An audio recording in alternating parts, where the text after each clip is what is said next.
113seven5 presents the real journey of an entrepreneur, a live discussion that will help us understand the layers and failures of what it really means to live out your vision and dreams.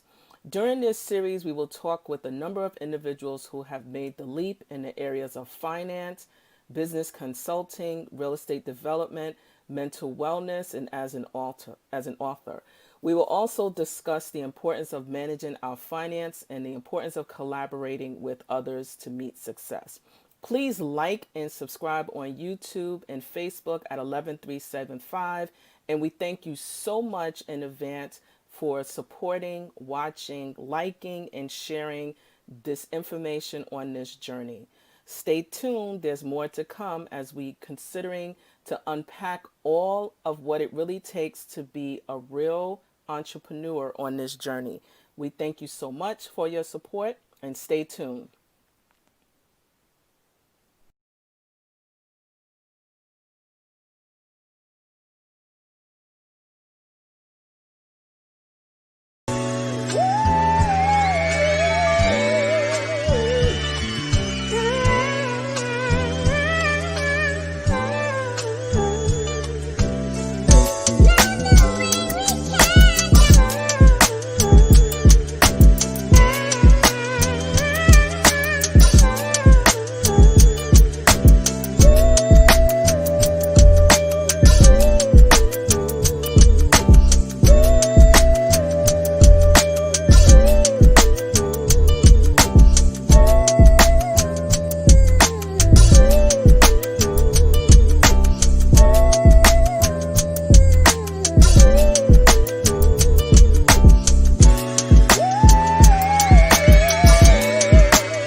Well, good evening, good people.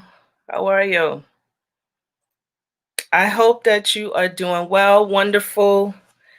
Happy Monday. I am super grateful to be able to share this time and space with you. And thank you immensely for taking time out of your busy schedule to join us for yet another wonderful conversation that is about to happen. So, I just want to throw out there, I am really tired, but excited because we have a wonderful guest that's going to help us to learn, grow, and we are going to be more educated about what this journey really means to be an entrepreneur. So if you don't know who I am, I'm going to just reintroduce myself to all. My name is Anita Pierce, and I am the principal owner of 11375. I am one of the many individuals within this space that have taken the courage to have stepped into this world of entrepreneurship. I am now in my fifth year of being an entrepreneur. And the truth is, only the past about 2.5 years have I been really intentional about what it means to really be in business. I became certified at the City of New York level and also most recently at the state level as a minority women business enterprise. So that now gives me access to be able to be in contract with city and state agencies and to be able to help other organizations to grow and scale.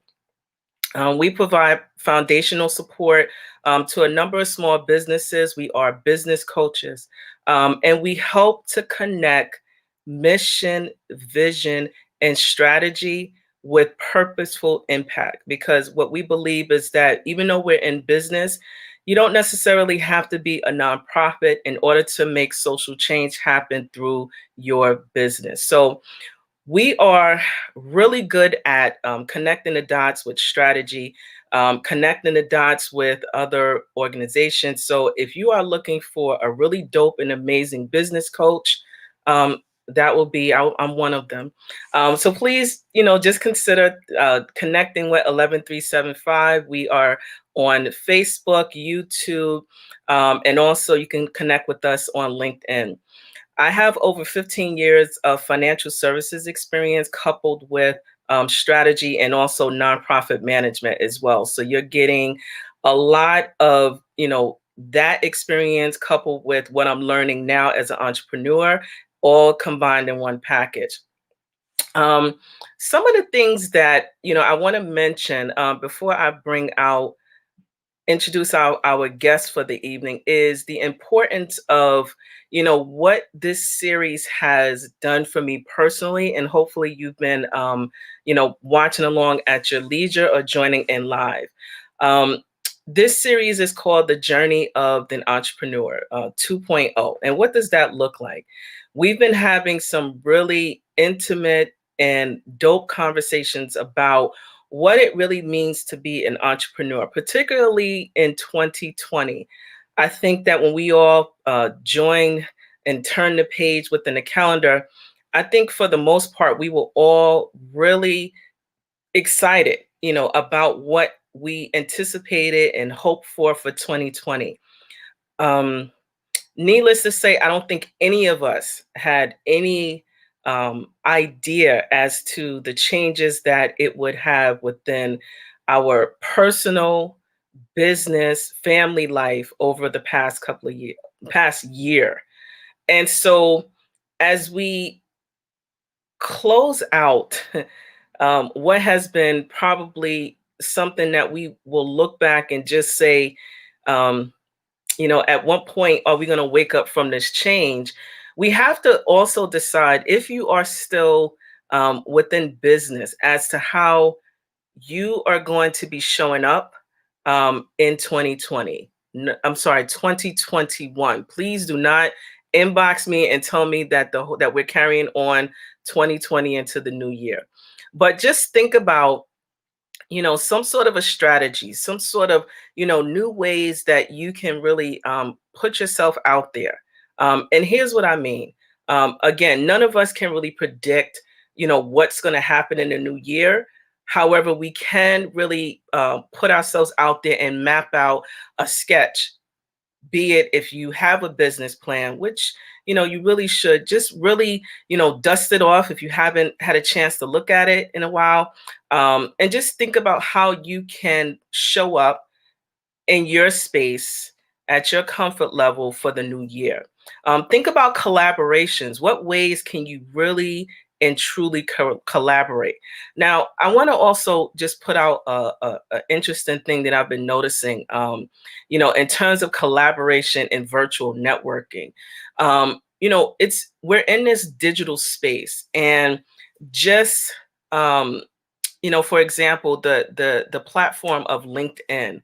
If you want to send somebody a note as to if you want to connect with them, make sure you add a little blurb as to where you met them or if there's any opportunity just for collaboration, because everyone may not want to get sold to, or it's a time and place for everything. So just keep in mind that when you're looking to connect, be intentional, but also be mindful that, the oversell, the overkill may not be welcome to all. So just keep that in mind. Collaborating, virtual networking, just thinking about how you are going to show up in the new space. So I'm going to pause just a little bit because I really want to get to my guests.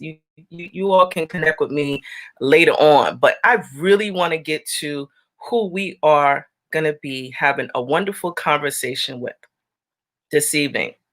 Mr. Anthony Gaddy is the co-founder and president and CEO of the Upstate New York Black Chamber of Commerce, which is a U.S. Black chamber that is one of over 145 U.S. Black chambers throughout the United States, and well as one that exists within Canada.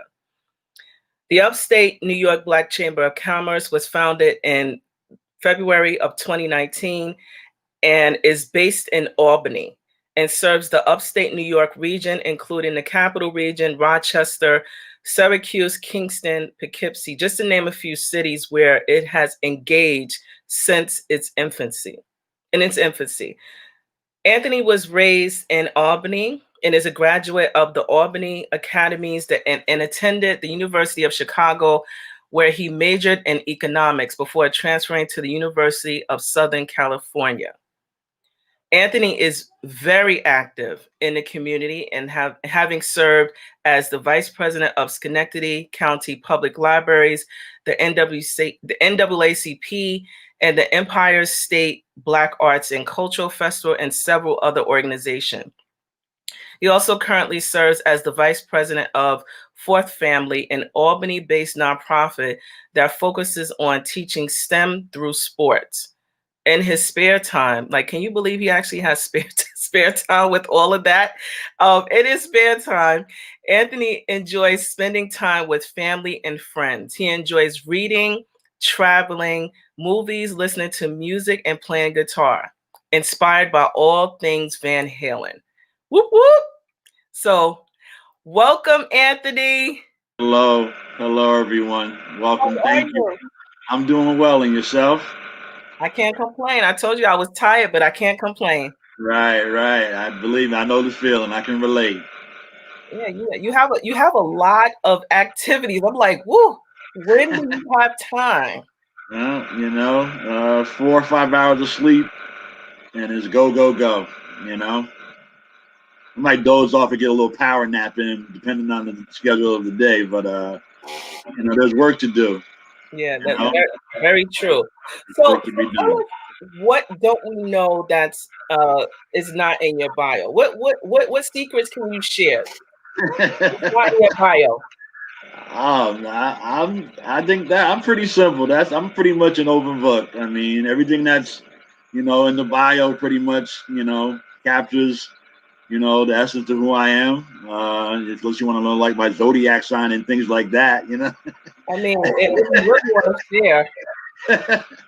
I guess I'm more of I answer questions and I just kind of ramble on. So if there's something you want to know in particular, then I'm open to ask questions. But I don't really like talking about myself, so it's very weird. Yeah, you reading it, before I came on camera was like, oh wow, so. You was like, who that? Is that me? Yeah, right. It's like I was saying, well, how do I have the time? I don't know. We make time. Absolutely. Hi, Ruth. I'm plugging in Ruth. Ruth says, hi, Tony. Tell Ruth I said hello. She's one of our partners here with Siena College. Hello, Ruth. Hey, good to see you.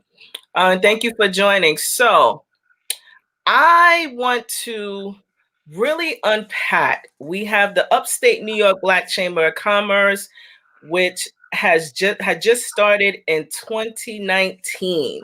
Not even a full year, and boom. Yeah, yeah.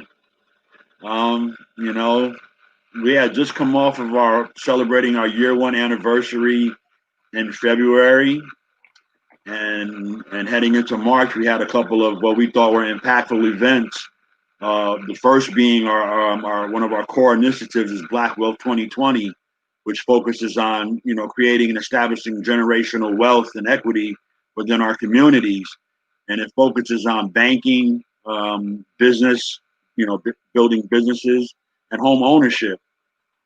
And because banking is such a key part of both of those, we decided to lead off with banking, and we hosted an event. We had Senator James Sanders, who is the chair, as you know, the chair of New York State Banking Committee.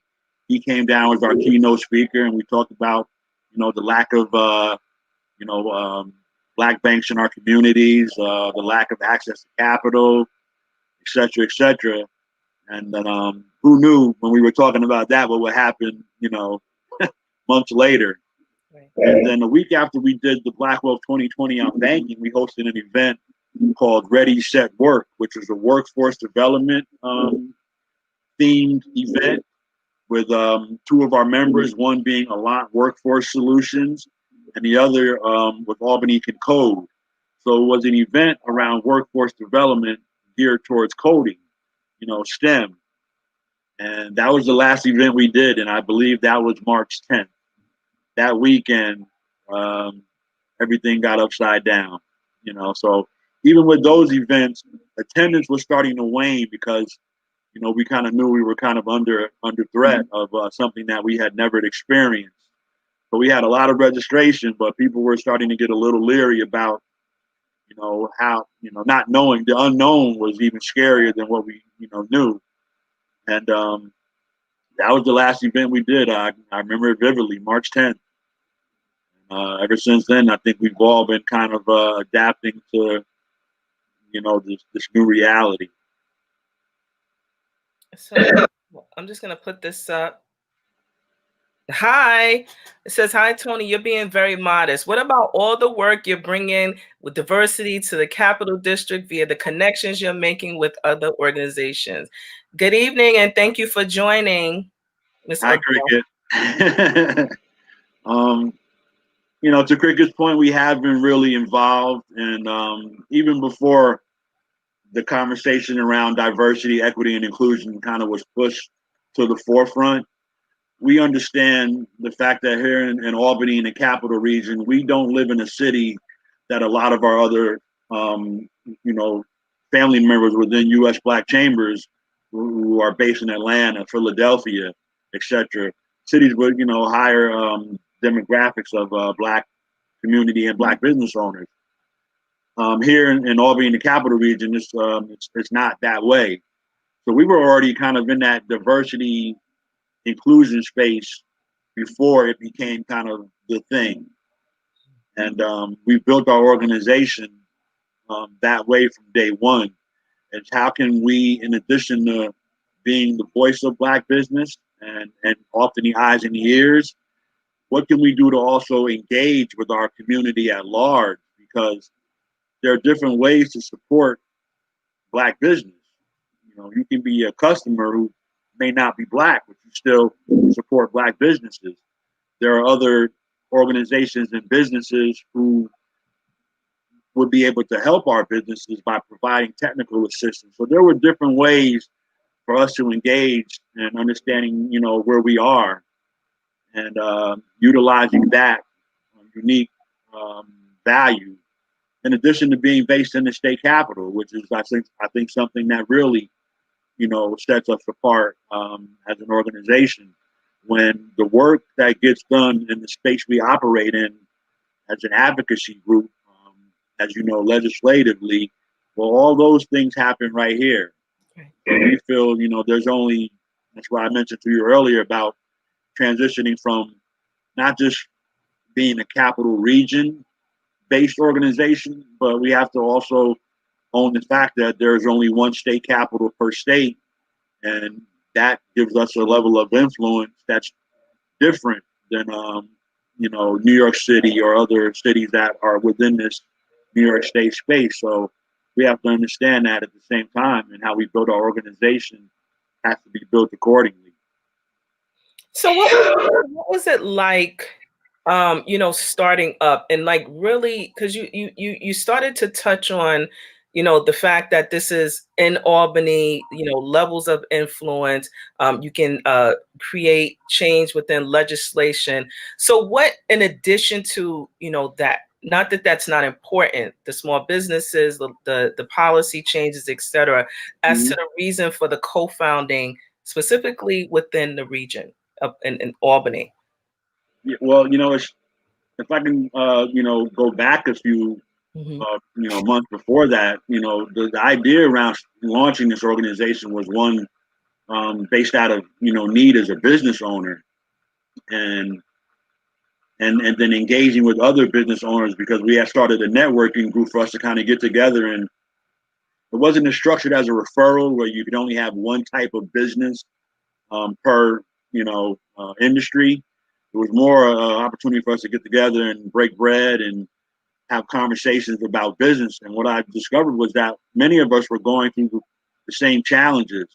We were all members of the traditional chambers, and getting a little bit out of that, but really kind of not feeling like we were getting the full experience that we were witnessing within those spaces.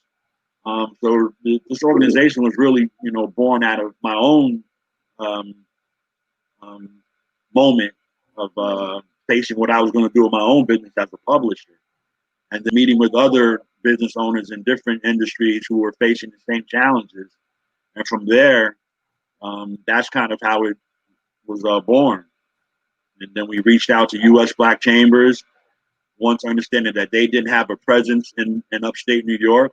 We have a Long Island African American chamber, but there was nothing in Albany or the capital region. There were other organizations throughout upstate New York, like the Upstate Minority Economic Alliance in Syracuse, which is a great organization that we partner with. There's also the Greater Rochester Black Business Association.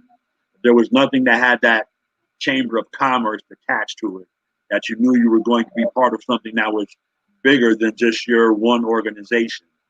And when we pitched that and approached them about not just being based in Albany, but wanting to serve upstate New York, literally north of Westchester on up, um, it kind of was like that moment where the need that they had as an organization and wanting to have a presence, and our need for wanting to be more of a resource and infrastructure for our own Black business community and the communities that we come from here, where we live, and the communities we want to see build up and that we want to invest in and open up our businesses in.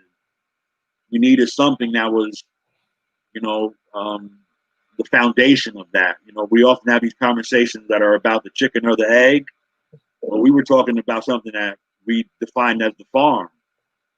We had a lot of chickens, a lot of eggs, and we had no place to put them. So the chamber is in essence, that it's the foundation of the pipeline from education and high school to college, to internships, to volunteer opportunities that hopefully will become employees or employers. That's pretty much I won't say the blueprint because we have something called the black print, but that's what it is. That sounds pretty, I mean, in my opinion, pretty amazing, because it's almost like the start of a new business, a Very new much so. business. Very And much so so. so you talked briefly earlier about some of the challenges, because we're only really in year one and a half. And so Yeah. what has it been like from startup to now?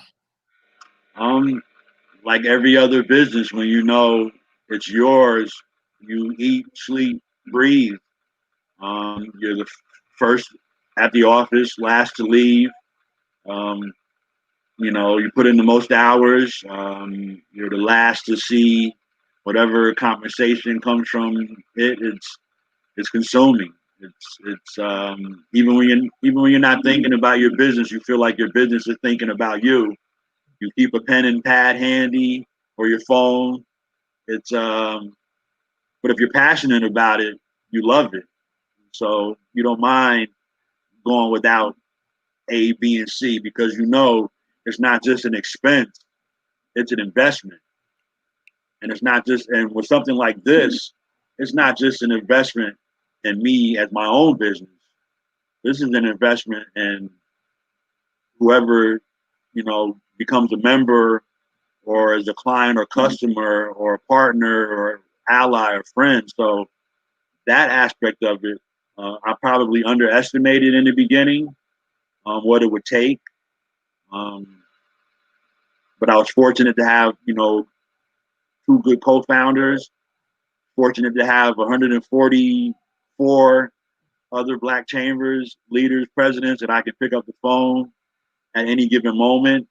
We also have outstanding leadership in Washington, D.C., led by President Ron Busby and the Chief of Staff, Kevin, and Alicia, who does our government affairs. And so, I'm never alone, but I spend a lot of time by myself. No, I totally understand it. Virginia says, yes, it has taken over my life. Virginia loves it too. Don't let her fool you. Building blocks together. That's Virginia. That's Virginia. So for those who don't really know, what does a chamber do? Like what is it? What is its intended purpose? Sure. Our number one role is that we are like the voice of Black business and Black communities.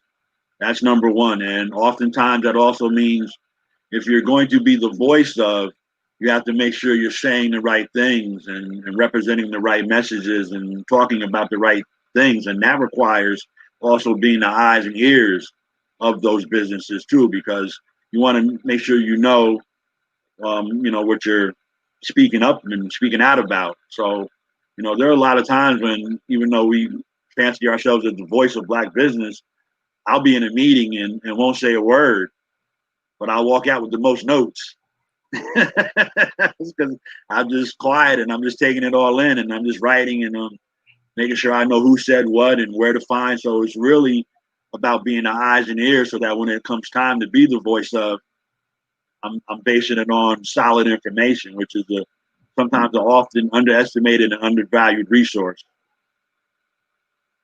And so you mentioned about notes and advocacy and legislation. Yeah. Is there anything that currently the chamber is working on in terms of advocating resources for small businesses? Absolutely. Right now, one of the best things that I think we've been a part of early on was being part of something called the Responsible Business Lending Coalition. And it's a fantastic group of, I don't know how many, from advocacy groups to, lenders, fintech, CDFIs. And right now, hopefully Governor Cuomo will sign into law something called the New York State Small Business Truth in Lending Act. And what it is basically is a law requiring online lenders to be fully transparent with their rates and how they utilize and sometimes manipulate the use of the word rate to mislead borrowers who end up with unfavorable terms based on not being able to access other more traditional forms of capital. So during this year, when the pandemic and the failure of paycheck protection, our business owners in our communities became more vulnerable as prey to predatory lending. So we were going back and forth with the lobbyists from, the opposition. And at the end of the day, the legislation put forth by Assemblyman Zembrowski and Senator Thomas, it passed overwhelmingly in the New York State Legislature. And right now, it's just hopefully it's on Governor Cuomo's desk, and I'm sure there's still some last minute back and forth trying to, make sure people can kind of walk away feeling like they won something.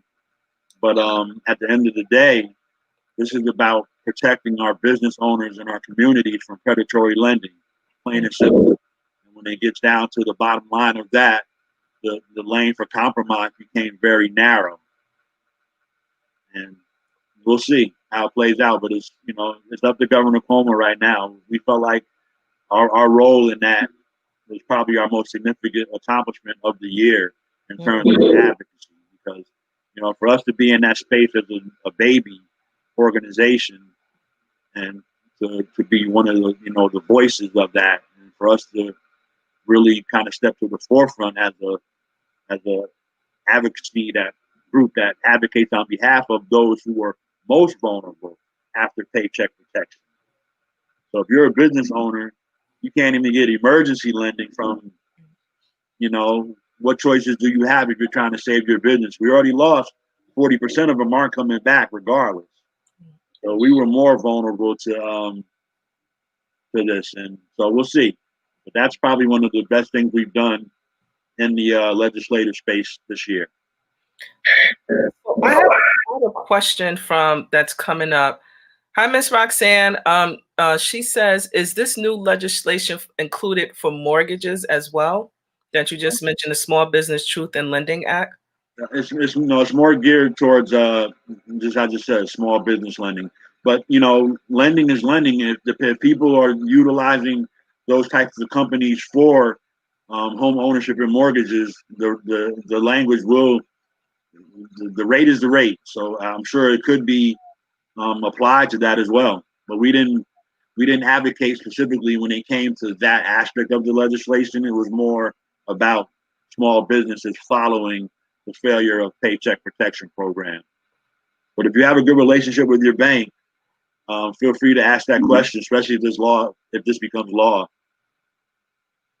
And so perhaps one of the things that I'm learning about, particularly being a member of the chamber, is the importance of collaborating and also helping, because I know most recently there was something that came out regarding the CARES Act and the additional resources, and connecting with Senator Sanders' office. So most times, and again, I'm not a legislator. I just a person who likes to read, and also believes that every little thing that I'm doing, particularly for my business, for others, and helping to bring along is important.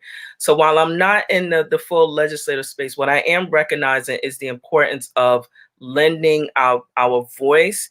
So, for example, this act, at some point we may need signatures, or it may need to help to advocate. How can we help to support those little acts, legislation that come out? How do we push that to help the chamber to lend for a stronger voice? Absolutely. Well, as we were going through the process with this piece of legislation, as it worked its way through the process, we did go through that sending out of letters that people signed on, and we had a lot of people, members, allies, and partners who did sign on that. So at this point now, it's like I said, it's at the final stage now.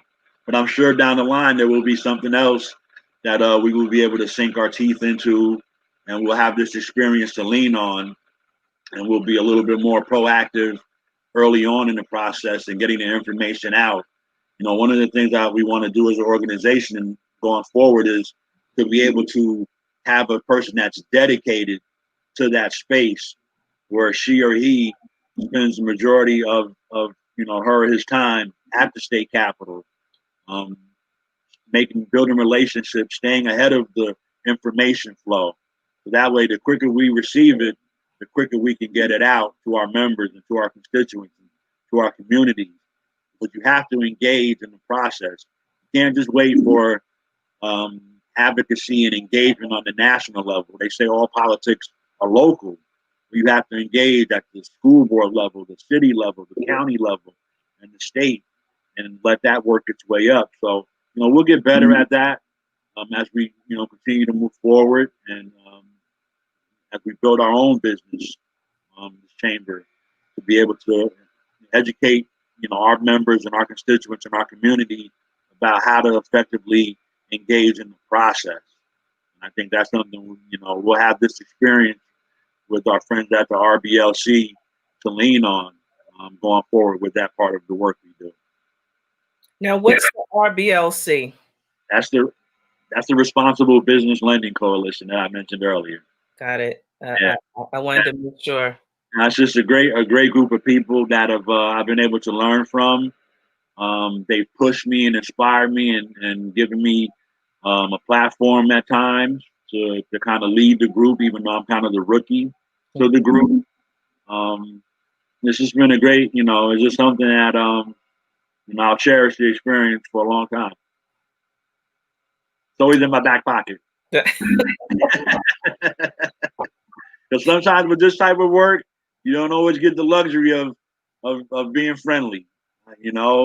Sometimes you have to be in a space where you're trying to walk out with an outcome that you hope is win-win-win, that everybody walks away with something. But at the end of the day, we're in that room to represent our members, our communities. And that doesn't always guarantee you're going to walk out, with a Coke and a smile. You want to walk out. If you can walk out with a handshake and a head nod, sometimes that has to do. And they might say this, that, and the third about you when you leave the room. But if you feel like you put up your best fight on behalf of your members, you say what you want to say after that. Right. I'm comfortable with it. I know I'm not, our president, told us one day in front of a whole audience, he himself admitted, that sometimes he can be a jerk. And I remember that. It was at the first time we attended our national conference. It was right before he presented the Corporation of the Year award to that year's recipient. And he made a point of saying how much it took for them to get to that moment and some of the things that he had to do and say in order to raise the standard of how you're going to treat our Black businesses. Mm-hmm. There's no, we have to demand that the bar be raised, period. If that means saying tough things in difficult spaces or saying difficult spaces in safe spaces. Those things need to be said so that we receive the same amount of opportunity, or at least a chance for it, that every other business owner would see. So I have a request again. The Responsible Business, what's the last? Lending Coalition. Okay, I'm going to put it in the chat. Responsible. Okay. Just bear with 1 second. And it's the New York State Small Business Truth in Lending Act. I'm sorry, Tony. I was typing. Okay. So you said Responsible Business Lending Coalition. Okay. Okay, so I put that in the chat because someone's probably gonna ask and I'll forget. Yeah, again, thank you. Legislation number is S5470 or A10118, something like that. Just look for Senators Thomas or Assemblyman Zembrowski. Okay, you're welcome. Okay, so where were we? What that's when you have a senior moment. I'm not What type of businesses should be a part of a chamber? Because that's always a question. The type of, because every business may not be the type of business that should belong to a chamber. What are your recommendations? I think any type of business can be a part of the chamber, should be a part of the chamber, because there's something to gain from being part of a collective. Okay. We might have to figure out the why as we go along, but I think being a part of a community is always better than just kind of being out there, with the lone wolf mentality. Because even if being a part of a chamber means you build up your skill set, or you expand your customer base, or you learn a new way to do something, or you find access to an opportunity, you don't get that by just kind of, taking the army of one approach. We have to be in spaces together. If I learn of an opportunity that doesn't benefit me, I can share it to the person right next to me who it does benefit. But if that person is not there, that's an opportunity wasted. So I encourage, whether it's this chamber or any chamber or whatever, be a part of something. It could be an association, an alliance, a networking group. Just be a part of something that's bigger than you and allows you to not be the only person or the smartest person in the room. If you're the smartest person in the room, you're in the wrong room. Yep. Oh, that again. Can't learn anything. Nope. That is so true about, really thinking about, the importance of getting feedback, asking questions, and not being afraid to connect with individuals, like-minded individuals that are outside of your group. I personally think that's helpful. That's how I was able to meet you, just showing up at an event. Terrified. Absolutely. You gotta not be afraid to step out on faith and on that ledge. And if you're good at what you do and you're passionate about it, and you're also willing to admit the things you're not so good at.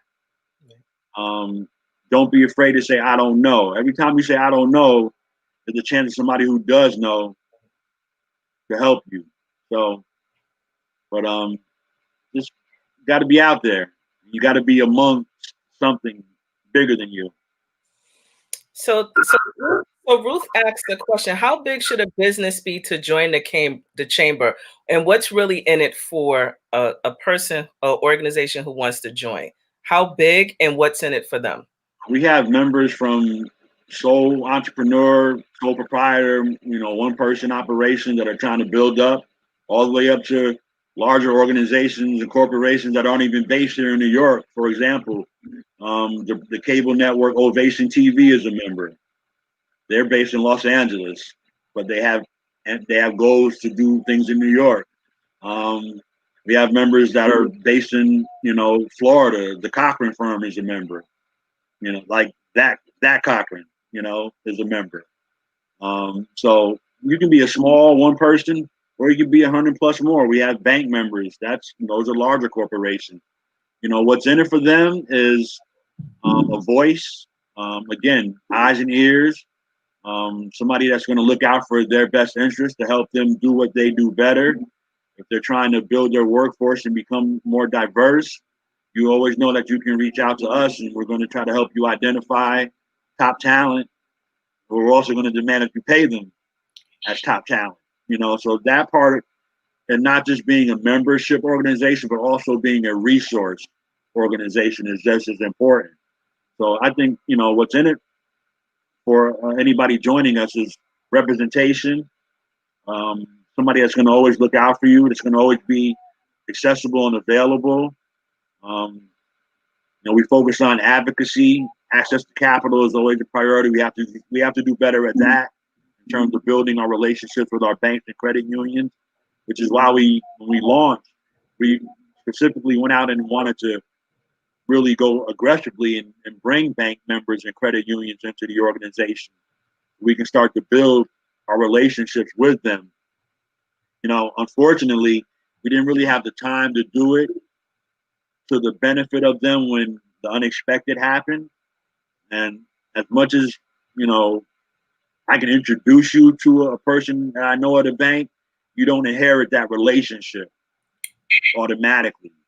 That comes with time invested in getting to know your bank. A lot of times we don't spend time in our banks. We're in the bank and we're out. We do our transactions, excuse me, and we leave. But we don't spend time getting to know the lending officers or the people that are sitting down making those decisions.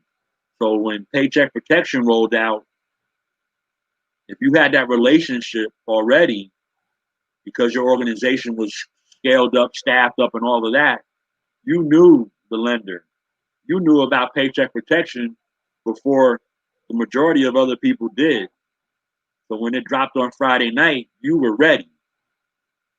And if you were ready, you knew that the second thing you would need to do was get your papers in order. That part of engaging with our banks and those relationships, we haven't invested enough time in.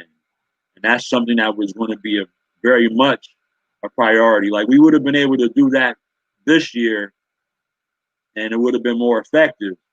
But to have, the pandemic and the shutdown, there was just no way we could effectively do our best to really help our members.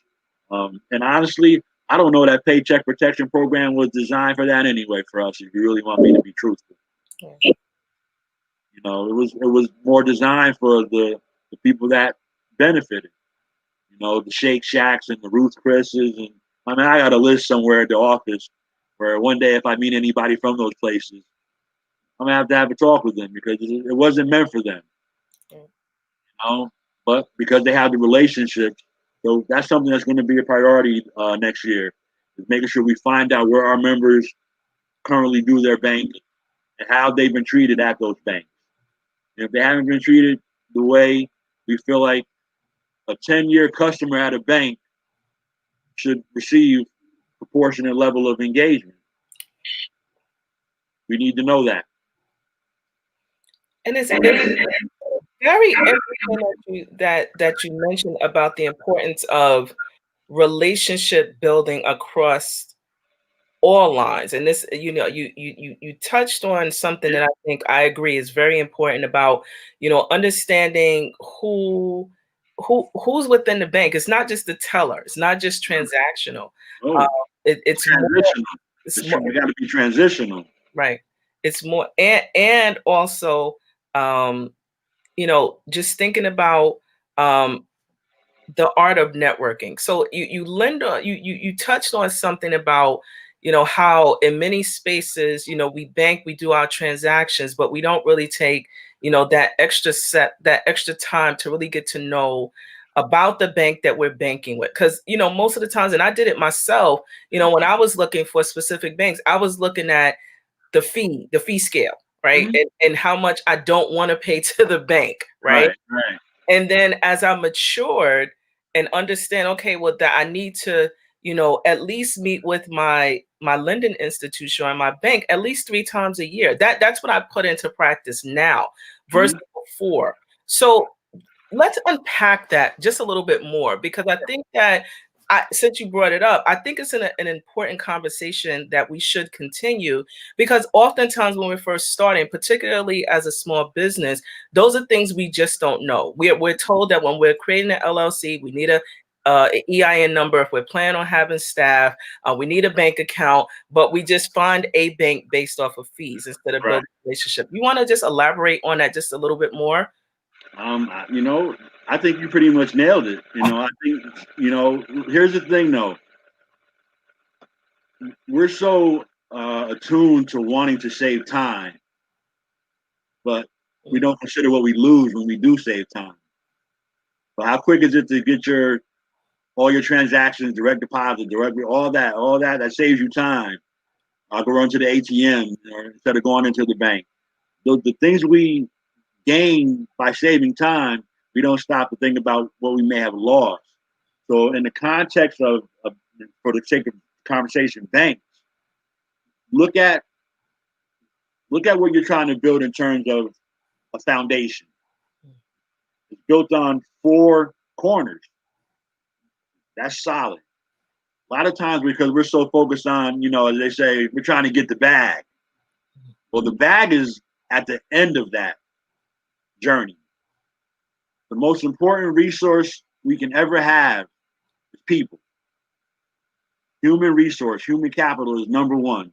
Focus on the relationship. That's where you start. Now, the next thing, as you move over trying to get the bag, you got to walk it. You can't just jump straight over to the bag. Now you're being transactional. You might get it one time. That's the last time. The next thing you do is what we're doing right here tonight. That resource of time. So people who put in time. Now from that engagement comes the next part over, which is information. You know, the fees, who works at the bank, what have they done traditionally with lending to black businesses. Now, by the time you met with the right person, spent enough time with that person, got the right information, now you're ready to go get that bag. Now that bag is going to be leveled up a little bit differently than if you had just met, you know, John Smith that worked at Bank A and you needed a loan. Well, John's happy to give you a loan. Come on over. That's what John will tell you. Forget the time, forget the information. I got all of that. Come on over. Next thing you know, you're gonna sign who knows what, but you got the bag. Might not have been the bag you necessarily was the best fit for you. Had you taken the time, you might have ended up at another bank with better interest rates. That no might have been a yes based on a relationship. So you know what? A, B, and C is not the most solid. The business plan could use some work. The credit I see has made some improvements, but I like you. You know, I believe in you. Let's give it a shot. And so Ruth says, so true. Having a relationship with your bank is key. It has brought a lot of opportunity to my family. So I can definitely echo that. And thank you so much, Ruth, for sharing that. So Let me add one thing about the banks though, because I'm not gonna let them totally off the hook when it comes to this relationship thing. When we walk into a bank, a lot of our engagement is based on being able to relate, you know, identify culture. When a lot of the times we walk into a bank, the people that look like us reflect our experiences. Most of them are standing up. So banks need and credit unions have to start addressing, and some of them actually are aware of that now publicly. You never convinced me that they weren't aware of it privately already. They have to start doing better about their own internal workforce so that opportunities are made to people to work there, to rise from the customer service to becoming lending officers and that. So banks have to do a better job. Credit unions have to do a better job in terms of making sure that these opportunities are made available so that top talent can be retained, so that when we walk into a bank or a credit union, we recognize that somebody that looks like us, works like us, maybe even grew up with us, but is elevated to that point where she or he is now making the lending decisions. That's on financial institutions to get better at. And also, to your point, we have to demand it, continue to hold them accountable, particularly if we're doing business with them. It's like we want to see clear reflections of what the universe, it happens. It's not just, transactional, as you mentioned. So Virginia asks a question. How can I get loan? Oh, I'm sorry, wrong question. I'm sorry. I'll bring this back up, but I'll ask this one. It says, how can I get loans and grants independently without people connected to the banks? You got to have, I think, just like spotless credit. Just, like spotless almost. Because it's really hard without the relationship. Right. I'm just going to, I'll answer that question by saying, take the time to get to know somebody at a bank. Go to a networking event. That's a tough question to answer because I don't want to really set somebody up for failure. If you really want to be intentional about going to get a loan, take the steps that will make that easier and it'll enlighten your path along the way, so you're able to walk out with the loan you need, not the loan you want. And so on the side, I can definitely answer about the grants because I was actually a recipient during this time of a few grants. And to Tony's point, at the foundation level, anyone who wants to provide a grant to a small business, one of the things they ask is for your documents. So you have to have your finances in order. You have to have your appropriate business structure. This isn't just, okay, I'm gonna, fill out an application online. They want to know that what you're doing is not a hobby.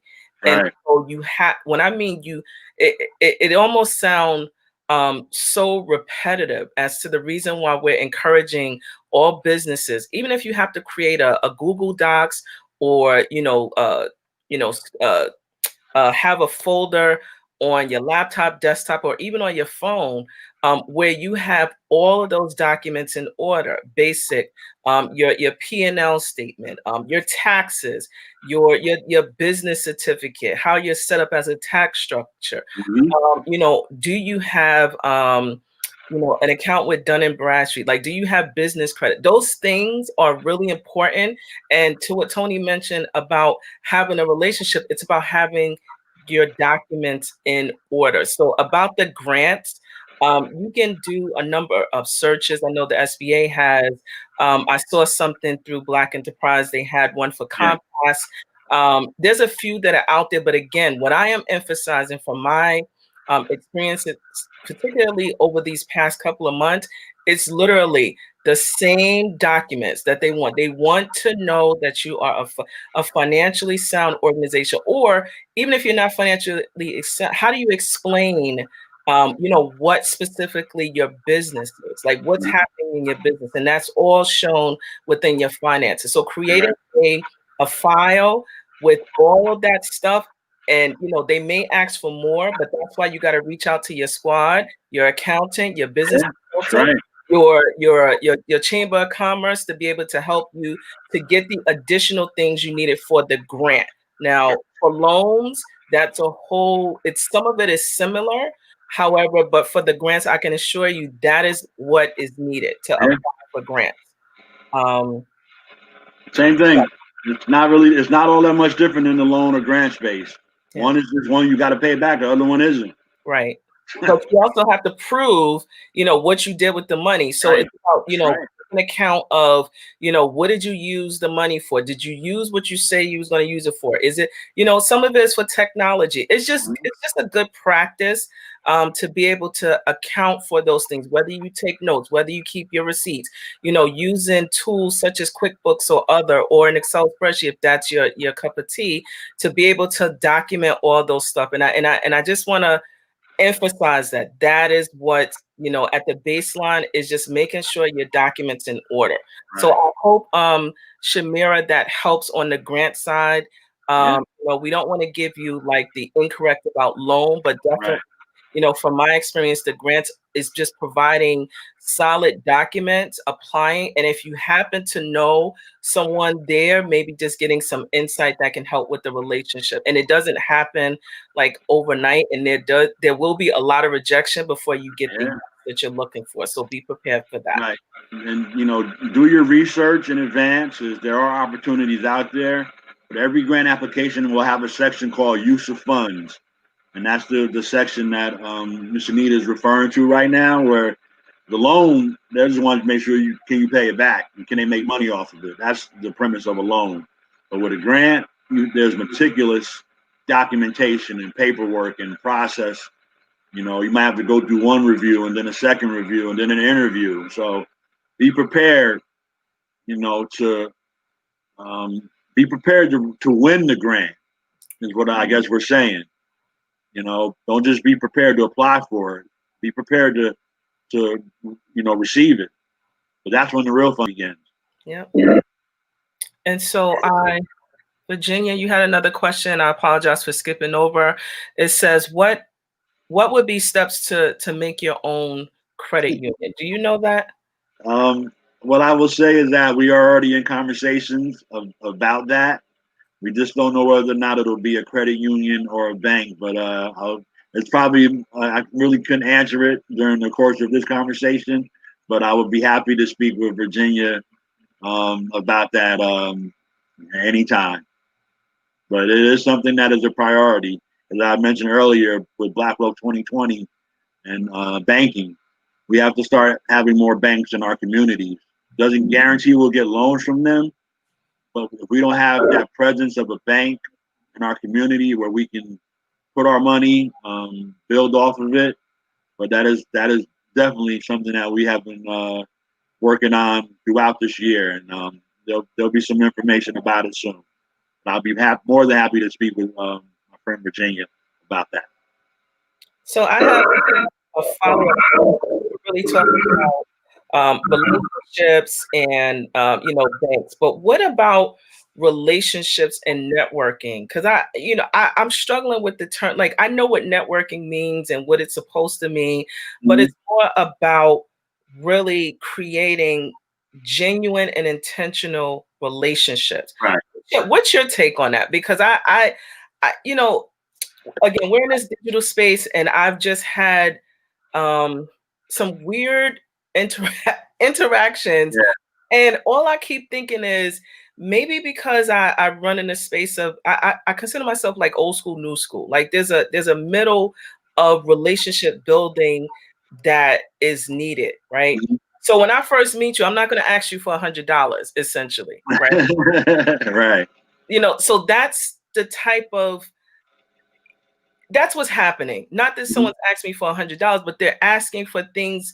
It's like, and on what grounds have we had that relation? Like, so I wanted to unpack that with you because I'm trying to be as open as possible in terms of really truly collaborating. And that requires for me to do research about your business, about, like who,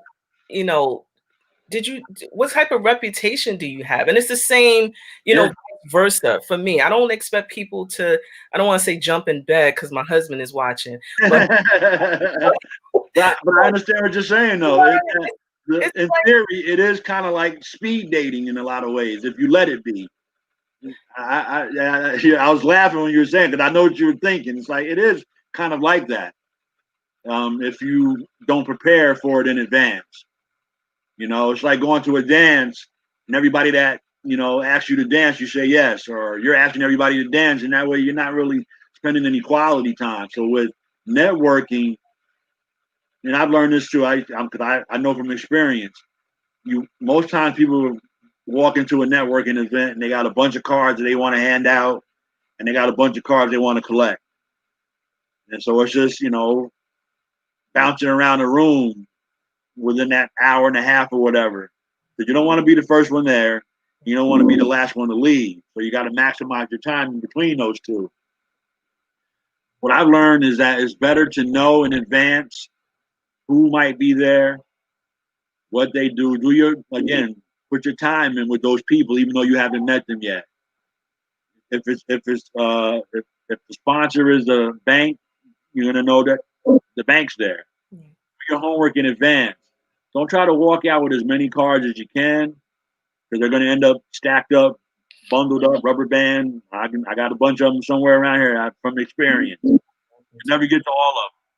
You want to make sure if you can walk out with 3 to 5, follow up on based on the time you spent with them.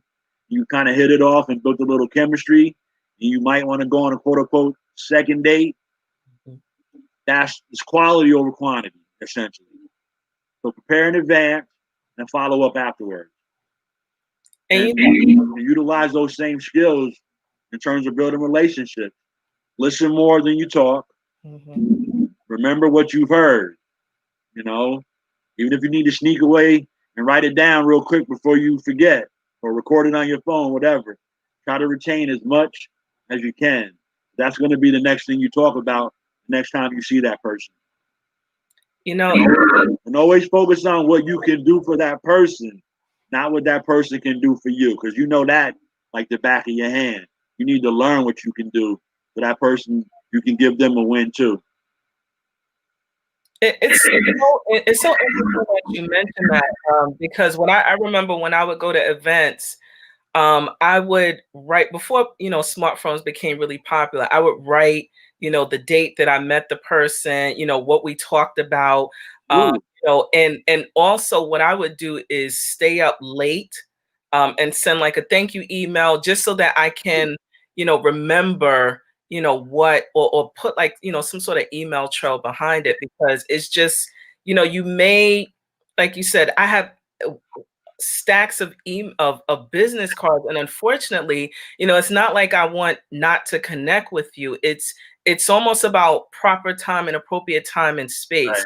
that Right. we'll be able to connect. A lot of people I'll remember, oh yes, so and so does this or so and so does that, because oftentimes folks will say, well, do you know of a, a, a seamstress or someone who does hair or whatever it is, and it comes like top of mind because you've had some sort of engagement, but not like you know we just show up and I want a freebie or that $100 and Right. Right. Kind of get to the bag. yeah. Take your time. Take your time. There's a nicer bag. There's a nicer bag, on the rack above. So thank you, Shamira, for your question, and I hope I am pronouncing your name correctly. She asks, what is the proper way to network? The proper way, in your opinion? um, you know, some of the things are basic. Proper greeting. Want to make sure you're appropriately dressed for the occasion. Be a good person that can hold a good conversation. That means being familiar with what's going on current event wise, so you can have good conversations in any circle to be up on things. Um, Again, listen more than you talk. Um, Never be afraid to buy someone a drink. You be willing to pick up the check. Um, Remember what you've heard and learned from that person, and try to listen out for a way that you can help that person. Because then if somebody says something, I'm always trying to listen out for something that, hello, I got one of those. I can help this person. And that becomes the next thing that we speak about. So it's really it's like a rhythm you develop. It's a back and forth based on, it's like a dance. I mean, I hate to go back to that analogy, but it is you're kind of taking the same skill set, but you're only uncomfortable using it because you're in a different space. If you're a good, if you have a great sense of humor, you have a great sense of humor. Utilize that. Play to your strengths. If you tell great stories, but just make them shorter. It's just be you, but just adapt to the setting.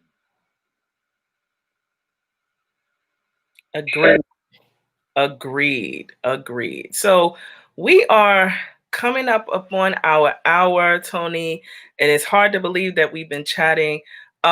Is there anything that we may have missed in this discussion that you actually want to share to the live audience today? Um, I think if there was one thing I would like to share, I want to say how much I appreciate um, the members, partners, supporters, and friends who have taken the leap of faith with us on this journey from day one, and have stuck by us, especially this year. It's been that part of what we do is what I appreciate. So if there was one thing I would say that I would like to share in this last bit of time, is that I'm very grateful that I get to do this for a living.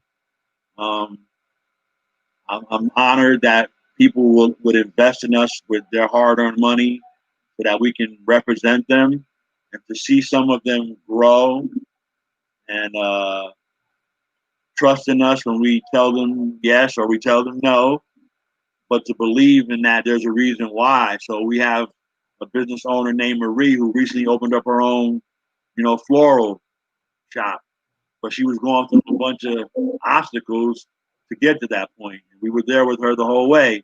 But to see her open up her own store, beautiful. To see a brother like Trent go from having his own transportation shuttle company to now he's doing business with Amazon. So I'm, and to see Connie Medina, who is kind of an introvert, open herself up, and now she's doing promotions with another member, Sunmark, and they're doing a hometown holidays promotion. And I'm just grateful. And if any of them are out there listening, Even if they're, especially if they're a member, even if they're a partner or a friend or an ally. I just want, I want them to know I'm truly humbled and grateful for their support.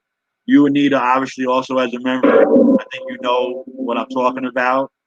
Um, to be here in your space at your invitation, I appreciate moments like this where we get to engage and we lend our voice to what our members are doing. That's the best thing about this work is that I get to see our members and their spaces grow and elevate. Can't ask for anything more than that. Listen, I'm just glad your schedule permitted, because I was like, woo, I just need this to be the finale of 2020 for this series. And it worked out, thankfully. I'm very grateful. So am I. So am I. I appreciate you inviting me. I mean, we can go on for another hour, really, if you wanted to. I love talking about being entrepreneurs. I love speaking with entrepreneurs. I love speaking for them. I think this is a natural space for us as leaders, not just bosses, because there's more to it than just being a boss. There's being a leader. Um, for some it's natural. For some we have to grow into it. But when it's yours, it's yours. You're responsible for the plus and the minus of it. So, you know, anytime, I see my email scrolling at the bottom there. So I'm here. We're here. But we have more questions. So you're not going just yet. Okay. So, Ms. Trotter asks, is there an existing checklist for startup businesses that we can locate? Because Sure. we all want to be in the know, make sure that our ducks are in a row. Thank you for your question. One of the things we do is that we're always open to pointing people in the right direction for the best resources. So I would say the Small Business Administration is a fantastic resource for things like that. What we need to get better with the SBA is with the lending aspect. But when it comes to information and resources, I can't think of a better organization that has those type of resources for you than the SBA. And so, to become a member of the Upstate New York Chamber of Commerce, when is the time to join? Is there a specific time, and are there specific levels in which one need to join at? Sure. Well, the time is now. I'm always going to say that. Today is today, now is now. So I would encourage anybody that feels like they want to join now. We have 4 different levels of membership. It was initially 3, but we met a high school junior who came to one of our networking events with her mother. And she was in that space where she wanted to do what mommy does. And then at the end of the night, she wanted to join the chamber, and we didn't have a membership for her, a level. So we had to go back and dial back down. And level 1 was kind of like the sole proprietor, was incorporated already, but there was nothing for this young lady. And, you risk losing someone when you don't have something for them. So we created a level 1 for students, youth, and people who were just kind of coming into the space. Maybe they just had an idea. Then, so that's level 1, and level 2 is for the person who's incorporated, has the LLC or the partnership, and then level 3 is for the nonprofit organizations, associations, and level 4 is for the more established companies that have 100 members or employees or more. And so that's current membership. Now we are going to be I would say revising our membership because I think there's more for us to do. And there are more opportunities that we've been able to build upon over our first 2 years.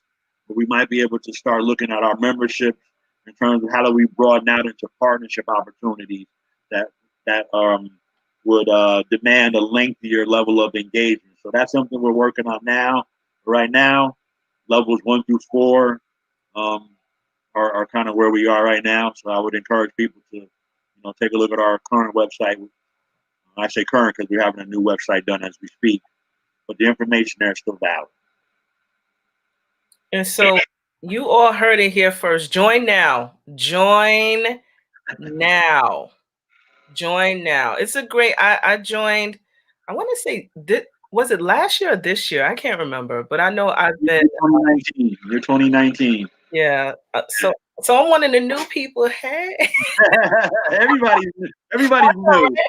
You're either new, newer, or newest. Right. So it's been a great opportunity. I actually am a part of a few of Variety Brooklyn, as well as the Chamber of Commerce, and I tell you, it's really just a different way to engage at a different level that I actually do. As I'm thinking about the networking in-person events, it just makes it a lot different, but at some point we will get there again. But in the meantime, stay connected, and to continue the conversation with Anthony, and his team at the Upstate New York Black Chamber of Commerce, please check out the website. It's listed, and scrolling at the bottom. I will also place it in the chat as well. And Tony, thank you so much for again taking time out of your schedule to support this series. It has been one that has been a learning lesson for me. But I'm super hyped and excited to have you wrap up for this particular segment until we go on a well-needed vacation. So I'm honored vacation. to be at the grand finale. Thank you. I'm proud of you as a member to see you doing this.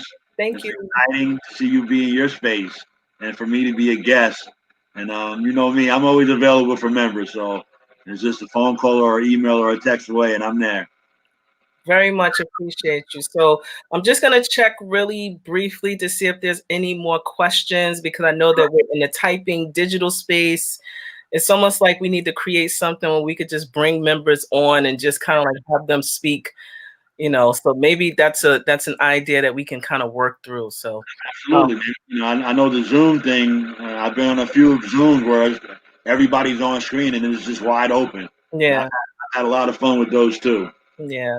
So I don't see any more questions. So I don't want to keep you. Oh wait. There is wait. Oh, hold on. Good. I mean, I like this.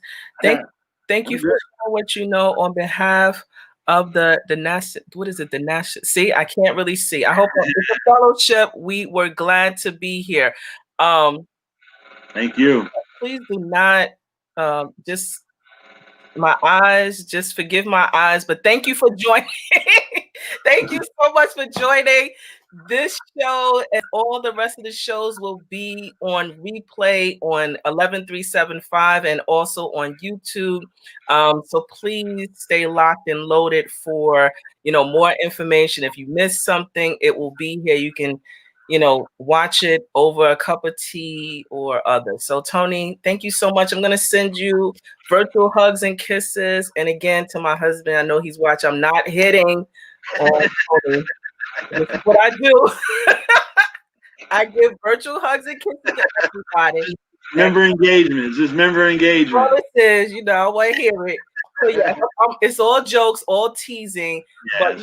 But I'm hoping that you have an enjoyable rest of this time of 2020. And looking forward to continuing to help out in any way that I can. So thank you so much for your time. Anytime. I would love to do this again. Anytime. You heard it here first. Anytime. Heard it here first. All right. Take good care. You too. Bye, everyone. Thank you.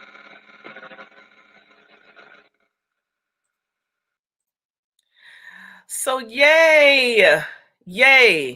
That was really an amazing conversation that we were able to have with the president and CEO of the Upstate New York Black Chamber of Commerce. It is such a real blessing to be able to have to be a member and also to be a part of, what's to come in the future, specifically since this is a new chamber. So I want to thank you all for taking time, for joining, for engaging, for just sitting and listening to this conversation. It is just a real blessing and an opportunity to have you and have us unpack together. What I do want to say is that tonight, was the last of this series for 2020. I am going to be taking a bit of a rest. As this series, we've been doing this, the series in the journey of an entrepreneur since November, early November, actually around my birthday, which is 11/3, November 3rd. We had elections that day, so there was a lot that was happening in that time and space. But I want you to stay tuned because, you'll see me again. I'm going to be doing a live presentation with some beautiful young people that I have the opportunity to teach entrepreneurship. And that will be this Thursday at 7 p.m., where we are going to be unpacking how climate change impacts the local economy. And that's going to be with all my wonderful students that I have the opportunity to teach. So stay tuned. It's at 7 p.m. on this Thursday, December the 17th. So stay tuned. But I want to thank you again. This series is on replay. So please like, share, spread the love. And we'll be back at the end of January for a continuation of this series, The Journey and the Real Journey of an Entrepreneur. If you have any questions, thoughts, concerns, and you want to connect, please feel free to reach out and just say that you watched the show. You don't have to be weird. Just put in 2 lines to say, I have a question, and I'll be more than happy to answer, ask, and follow up. And so on that note, I want to, just send some good vibes, good love to everyone. I know that this year has been something that we never could have imagined, but for those of us who are still remain in this space, I personally believe that, we are blessed and that we still have unfinished work that we have to do. So stay locked, stay hopeful, spend a lot of time with the people that you love and care about in this space, because as we can see, this year has taught us that connecting the dots with people that we love and care about is essential and important to our overall well-being, as long as they're not toxic. I'll just say that. And so on that note, I want to highlight, some wonderful entrepreneurs that have, some things to share for 2020 and beyond. And thank you so much for joining. Take good care. Bye-bye.